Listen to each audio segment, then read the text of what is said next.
প্রিয় দর্শক দেখতে পাচ্ছেন দুইজন শ্রমিক হত্যা করছে।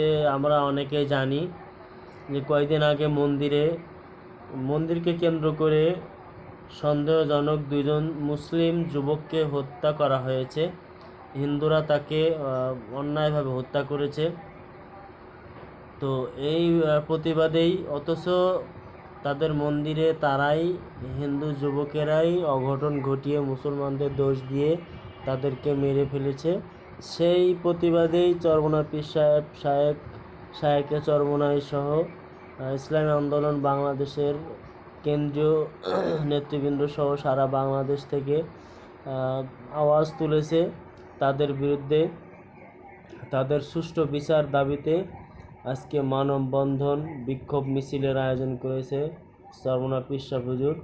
ইসলামী আন্দোলন বাংলাদেশ এর নেতৃবৃন্দ দেখতে পাচ্ছেন সকলে রাজপথে বাইতুল মোকাররম থেকে শুরু করে রাজপথে বিক্ষোভ মিছিল বাস্তবায়ন করছে শায়েখে চরমোনাই ও ইসলামী আন্দোলন বাংলাদেশের শীর্ষস্থানীয় উলামা একরাম এবং নেতৃবৃন্দ। আমরা জোর দাবি জানাচ্ছি এর সুষ্ঠু বিচার হোক। কেন তারা অন্যায়ভাবে মুসলমানদের দুই শ্রমিককে হত্যা করলো?